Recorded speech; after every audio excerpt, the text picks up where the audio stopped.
Hello, welcome to Matters of Decorum. I'm Scott Corum. This is what matters to me.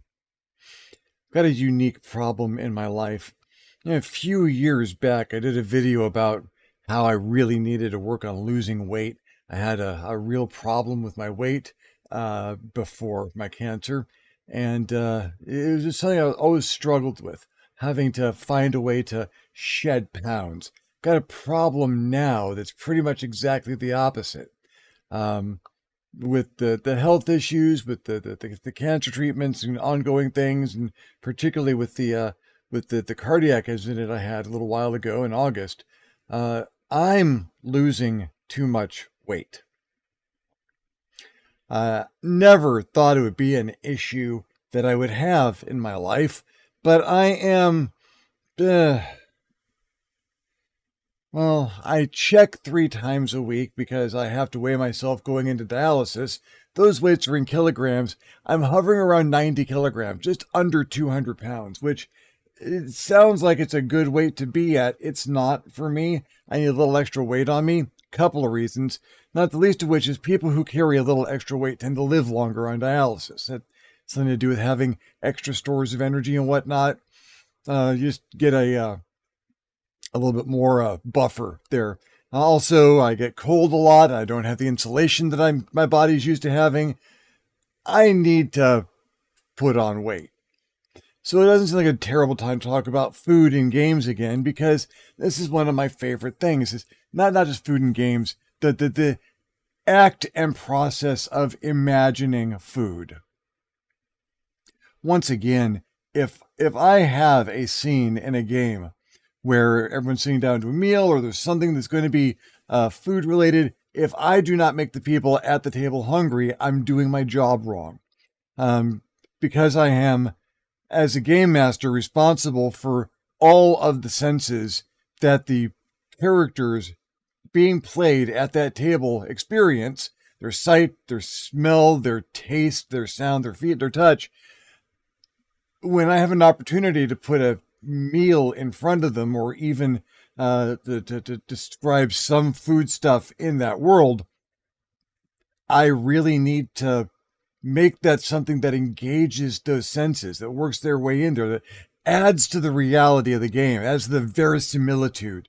If people walk away thinking they'd really like to try making that, I've done my job right.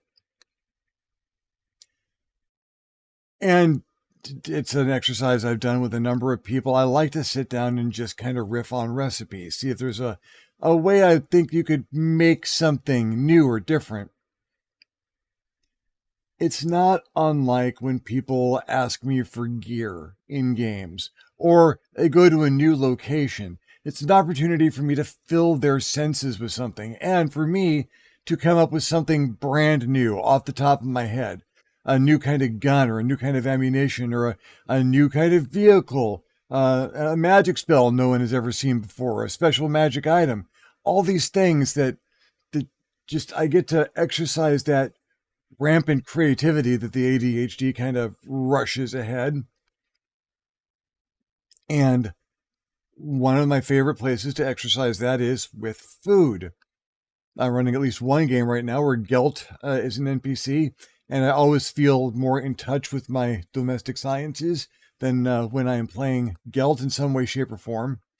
And so the meals that he comes up with, they have to be properly over the top. They've got to be wonderful things to eat, to sound good, sound new, sound like something that you'd want to have prepared for you. And sometimes you have to make special meals for individuals in the group who might have different dietary concerns. You've got, there's a child adjacent to one of the groups I'm playing now, and she gets her own plate. She's not ready for some of the stuff that the adults are having. And so she gets the stuff that she prefers. Still nutritious, because Gelt would not let a child not get their proper nutrition, but he's going to put it in a form that they're going to really enjoy having. Thinking of things like that on a regular basis, getting my brain going in that direction, it helps me come up with better foods I want to have myself. A couple of weeks ago, my family got a deep fryer. We were at a swap meet, and it was a good price, still in the package. And my my wife picked it. You know, we can do this. My son's all about getting a deep fryer. I heard we're getting a deep fryer. There's something I can't get regularly here in Southern California. Something I had all the time growing up in St. Louis. One of my favorite things, a little snack called crab rangoon. You get them at Chinese restaurants, even if they're a tiny little, in St. Louis, even the little hole in the wall Chinese restaurants, some of the most amazing crab rangoon. It's nothing complicated. It's cream cheese and crab meat, real crab meat if you can manage it, and some scallions, all mixed up. You wrap that in a little wonton wrapper and deep fry that.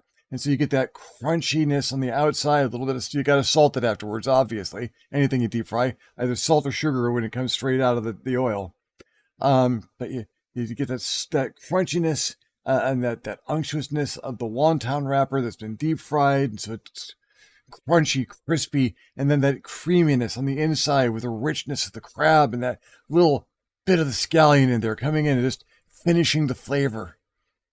So good. So we found out we were getting that. Now that we were stopping in a grocery store on the way home, we are getting the fixins for crab rangoon. I haven't been well lately. I can't get out of this office for very long. I go to dialysis 3 days a week. Aside from that, outside of this chair, I hurt. It's difficult for me to do things in the apartment. But I sat in the kitchen and I made like 40 crab rangoon by hand. So that I just wrapped them up and left them so that my son could handle the deep frying. I cooked. I cooked with my family. It's not going to be, we've done them again since then. They turned out really, really good. Highly recommend it. And so that just jumped into my head. What can we do with this? What, if you had access to deep frying, and you could certainly deep fry stuff in a fantasy world, there's no reason not to. You have a nice, big, robust container that you can fill with some kind of oil and get that hot. Stuff you drop into that's going to get deep fried. People you put into that are going to get deep fried, but that's a question for another time. But what would they deep fry? Well, one of the best things in the world to put in a deep fryer, of a large number of things I think is excellent to put in a deep fryer, dough, sweetened dough. If you put it in a circle, but you cut a hole out of the center so that the cooking is even all the way through, you have a donut. It would not be difficult to, if you've got baking in your medieval world or in your fantasy world, then you've got donuts.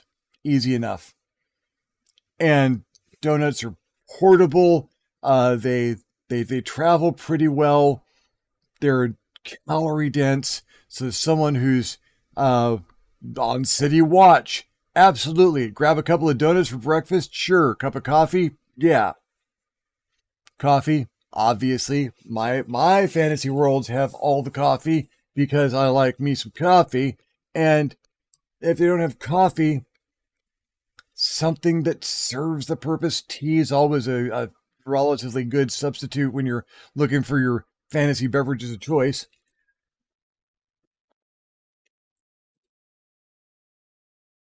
Tea's actually a little bit easier because it doesn't have all the processing. You don't have to roast and grind tea leaves. You have to dry them, but that'll kind of happen on its own if you put them in the right circumstances. So, nice cup of tea, couple of donuts. Or if you're that kind of city guardsman, a little ale and a couple of donuts still works. Other things you can drop in farming communities, especially places where they raise pigs.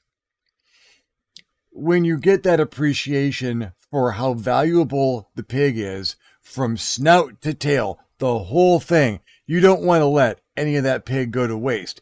You're going to raise it and put the resources into raising it big and strong with lots of fat because you want to have lard hogs. Not like the pigs we generally have today, but good old-fashioned proper lard hogs are going to give you even more resources. there's a couple of bits of the pig that still tend to get left aside. Even if you're making head cheese, I really do have a fondness for head cheese. So if you really want to know what it is, let me ask me. But it's pretty much what it sounds like. But the ears and tails of pigs, you clean those up real good. You toss them in the deep fryer. And it's like chicharrones or pork rinds or cracklins. You get that crispy, porky skin with that fattiness and unctuousness to it. That little bit of crisp in there that just crunch down, so satisfying. Bowl of those, salted with some beer. That's a bar snack. That should be on pretty much a bowl of those on every bar in your fantasy world or some equivalent, because you don't want to waste that stuff. That is perfectly good food, and they make an amazing salty snack, and salty snacks make people drink more ale.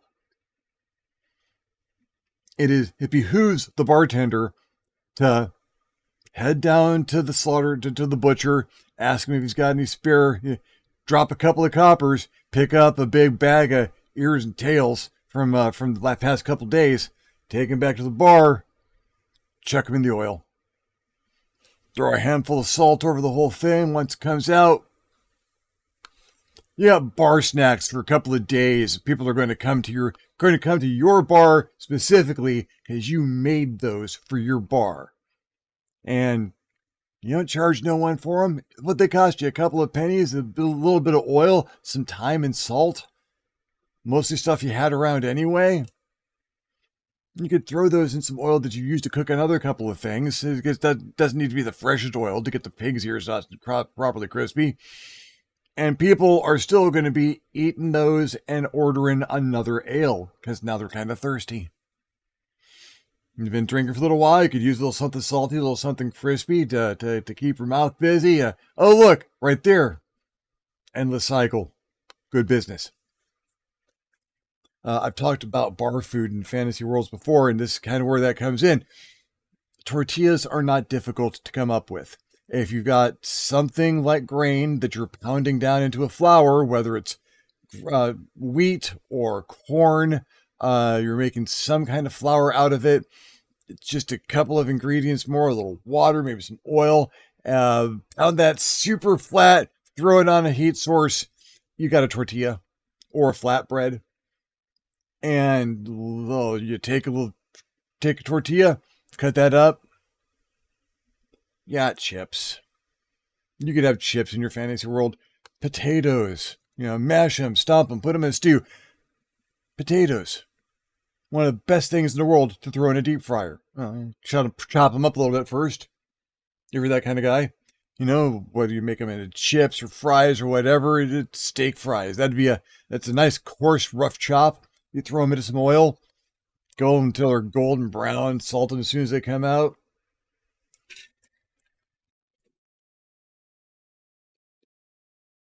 The deep fryer could be an essential part of a fantasy community. A number of places that serve food, the tavern's got to have a deep fryer. Tavern's got to have, at the very least, nice big cast iron pot. And, since they're raising lard hogs, because they should be raising lard hogs, that means you're getting a decent amount of lard off of those things. And pork fat makes things taste good, so you could be deep frying any number of things. It's a little harder to get your vegetable oils in your fantasy society. Not impossible. I'm sure there's someone out there who's pressing seeds and whatnot. You can get oils and the olive oil, stuff like that. You find the right vegetation, sure, you can do that.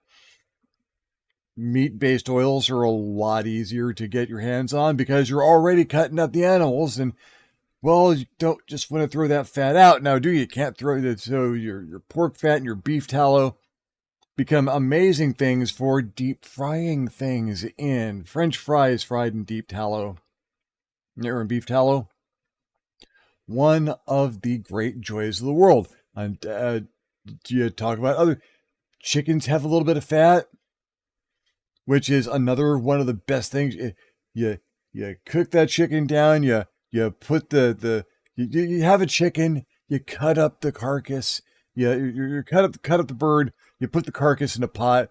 All the trimmings from it, you just throw it in a pot and you boil it and you make yourself a stock. But at the top of that stock, you get magic.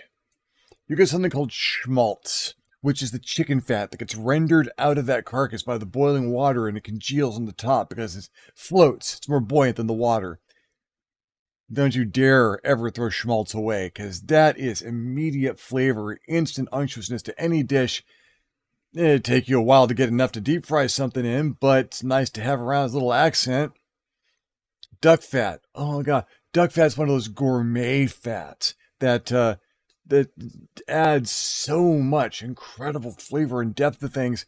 And yeah, you've got a society where people are processing their own animals, or they're going down to some place where they're mass processing animals for an entire community. Once you get a town, you've got a butcher, you've got a stockyard, you got fat lying around. And you go in, you pay your couple of silver. You know what? It's going to be a long season. It's going to be the winter, and so you go. I got like you go in with a few other families, and you throw down a handful of silver per family, and they take one of the cows out of the stockyard, and they'll butcher it for you, and butcher the entire thing, package it up, and hand the meat out to those families. Now they can go store them. It's winter. It's easier to store meat for longer.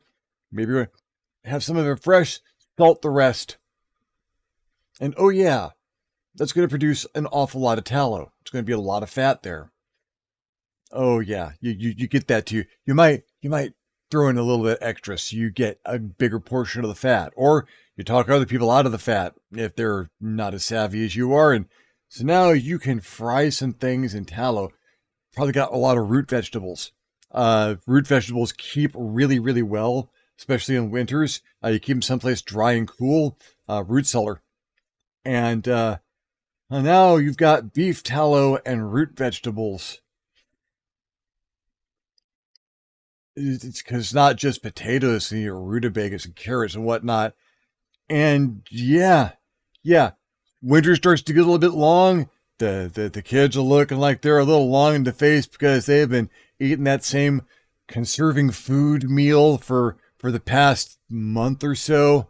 Maybe it's time for something special. Maybe it's time to cut up some of those root vegetables into nice big old thick chips and just dump a whole bunch of them into a boiling pot of beef tallow. Let those fry up golden brown. Take them out, throw in some salt, a little pepper if you're feeling spicy, and now your kids are happy, and you get to accompany a few meals with that. That's a nice big thing to put out. Yeah. Now we're talking.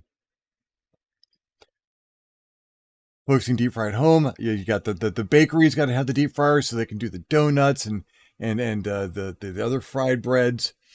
It's a good way to cook things that chicken fried steak. Oh my gosh. It's a good way to take a cut of beef that isn't all that particularly good normally and make it tender and delicious. Just pound that out flat, bread it a little bit, put some flour on it. Yeah, combine some flour, some fat, a little seasoning in the deep fryer. So much better if it's in beef tallow, but yeah, just drop that in the deep fryer. Let that get golden brown. Crisp on the outside, delicious and tender on the inside. It was good with gravy.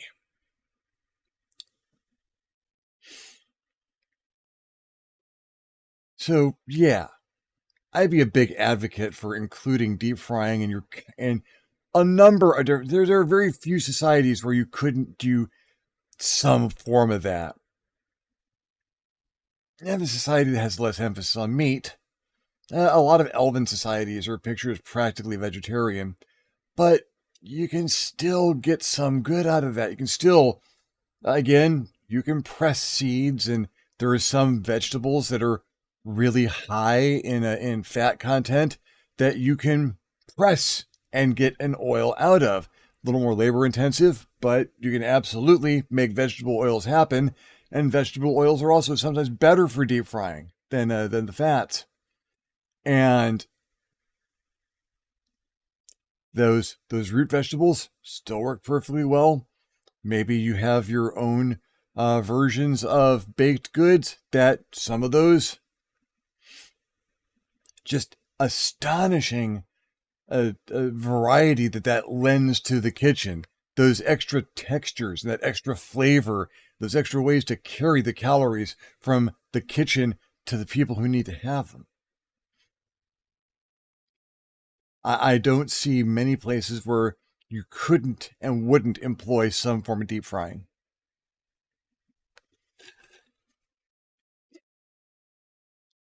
I watch a lot of food channels on YouTube, an awful lot.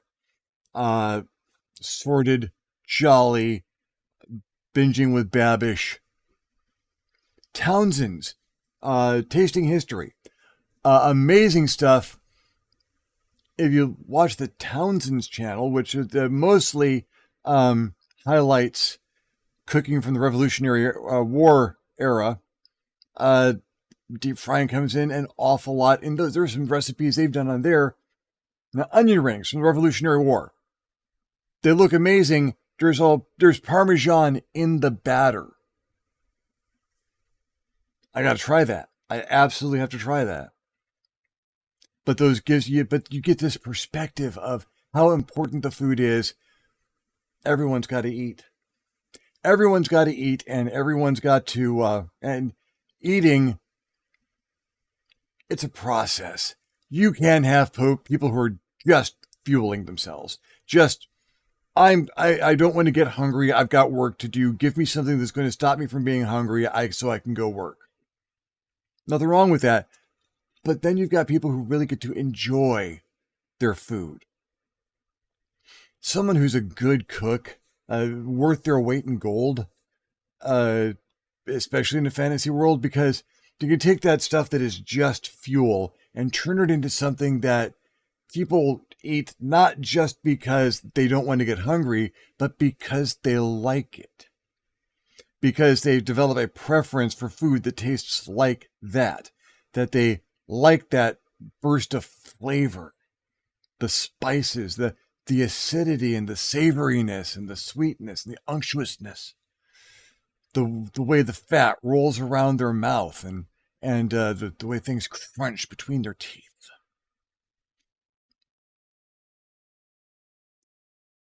It pays to watch some cooking.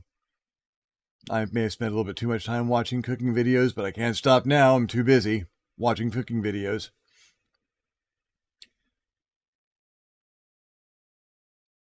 And taking time like this to consider the mechanics of the food in your game world. What your characters are going to have access to. It gives people questions that they don't normally get to ask about a character in a fantasy game. What do they like to eat?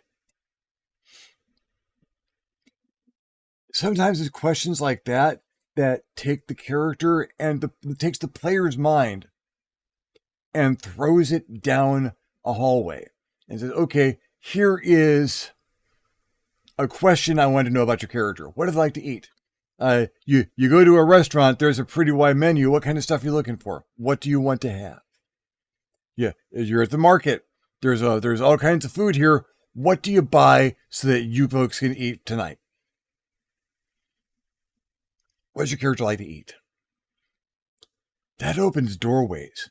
Well, what did the character eat when they were growing up?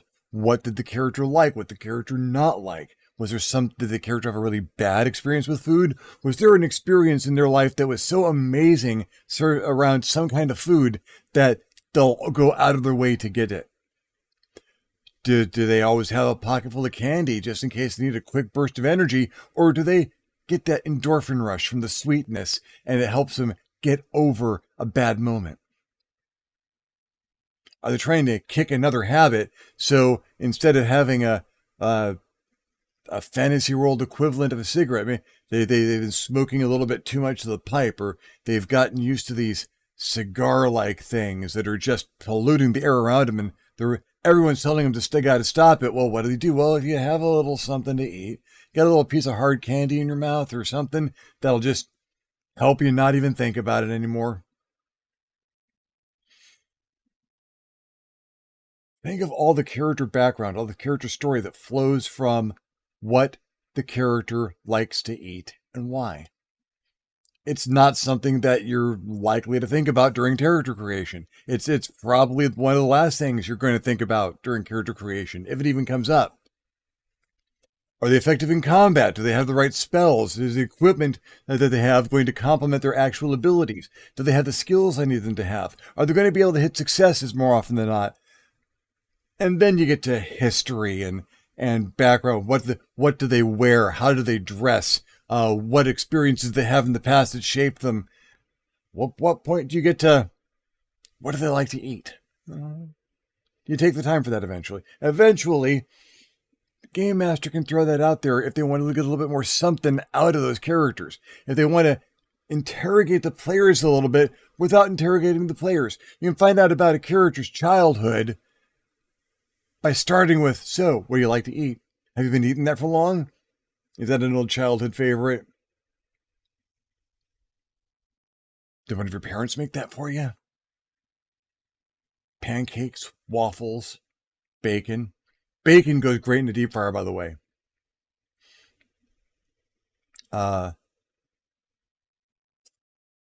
There's a place in St. Louis, the Crown Candy Kitchen. It's famous for its milkshakes. And the fact that it's an old-timey, that they make their ice cream fresh out of fresh ingredients. Flavors on the wall, that's what they can get today. But they've got a BLT that has to be experienced to be believed. It is super simple. White bread toast. I think they even might use Miracle Whip, which is almost forgivable in this case. But some form of mayonnaise, which Miracle Whip is not, but we'll get into that later. A nice fresh tomato and a few leaves of real crispy lettuce and a handful of bacon that they just pulled off the pile and dropped into the deep fryer and let it cook in that messed up, congealed, chaotic handful of bacon. So it comes out with depth and crunch and crisp and oh. My family split one of those when we traveled to St. Louis a few years back. And we looked at each other and just kept ordering them because it was too good. We couldn't stop. So someplace that does something like that, character like bacon, yeah, let me tell you about this thing I had. And now I could use something deep fried. Because there's this connection. There's a connection that we have to food. Like your fantasy character is going to have a connection to food. You probably have a connection to food, whether you know it or not, whether you think about it that way or not. A healthy connection or an unhealthy connection. I must admit to having had a pretty unhealthy connection with food in my life. Now I need to get that back a little bit, eat more, and maybe things that my dialysis is going great and my numbers are fucking amazing, except for my weight. And so I don't have all the restrictions on my diet that I normally would have with dialysis because it's that important that I put on a few pounds. So hash browns and french fries every so often. Better if they're dialyzed. If you soak potatoes overnight, they tend to lose the things that are bad for dialysis patients. And they'll still fry up nice and crispy. And sometimes it's hard because I don't think about food as much as I used to. I don't have the same relationship to food that I did before I got sick. That 6 months of not being able to eat or drink anything, that still there. And now that these aren't my teeth, they're a little bit harder to eat with. Not impossible, but harder. So things that strengthen that relationship to food. Putting in the time, thinking about it. Getting a deep fryer, trying it out. Doing some things I wouldn't normally do. Deep fried Twinkies are fair food. And I like me some fair food. But there is no reason whatsoever that I could not deep fry Twinkies at home. That might be tonight. Well, tomorrow I'd have to get the Twinkies brought in. I'd freeze them. I'd put the Twinkies in the freezer because you don't want them to just disintegrate in the heat of the hot oil. You put them in the freezer so they're going to stand up to that for a little bit. And then you don't just drop a Twinkie into the hot oil. I mean, that might be a thing you could do, but what you could also do is make up a nice pancake batter. Maybe a little bit thicker than your average the pancake batter. Dip the Twinkie in that on a stick, a couple of chopsticks on one end. That'd do nicely. Dip the Twinkie in the batter. Put that in the deep fryer. Just stick it all. Just chuck it in. Let that get golden brown and crispy. A little something acidic to cut through that. Little raspberry jam or some fruit preserves. And dip that in. Powdered sugar. If they had deep fried Twinkies in a fantasy world, would your character eat them? Would your character go out of their way to eat them? If they didn't, would your character try and come up with it? Would you rule the world with deep fried Twinkies? Because now I'm kind of thinking about it. And really, that's what this is all about. You can make a table of players hungry by properly describing food. By describing a food that they would never even think about in real life, but oh my God, it's there at the table, and now you're kind of thinking about it. Well, they take puffed rice and they mix in this gelatin and sugar mixture and let it all congeal. And you just described Rice Krispie treats. If you've got Rice Krispie treats at the table when you do that, bonus. If you freeze your Rice Krispie treats, batter them and deep fry them, would that work? You have to freeze them real hard. Well, I've got some questions, and I'm going to go find the answers to them. Well, thank you for following me along in this particular ramble. I love food. I need to love food a little bit more. And right now, food loves me a little bit more, so that works out. And I hope I've inspired a couple of thoughts in there in you as well. I'm DeCorum. This was Matter to Me. I will see you next time in the next Matters of DeCorum. Now over to Uncle Drac for the outro. If you enjoyed this video, give it a thumbs up. If you didn't enjoy this video, give it a thumbs down. Feedback is feedback. If there's any other topics you would like to hear Scott talk about, questions you'd like him to answer, subjects you'd like him to cover, please leave a comment down below. He will love getting your comment, and you will love leaving him one. If you haven't subscribed to this channel yet, why not? This channel is awesome. Go ahead and hit that subscribe button. If you do, you might also want to hit the little notification bell so you're alerted when these videos become available. If you would like to support this channel in a more substantial manner, we invite you to hit us up at the Patreon page, www.patreon.com/ScottCorum. And consider donating. Absolutely anything helps and allows us to create better content more often. In the meantime, thank you very much for watching, and we'll see you next time.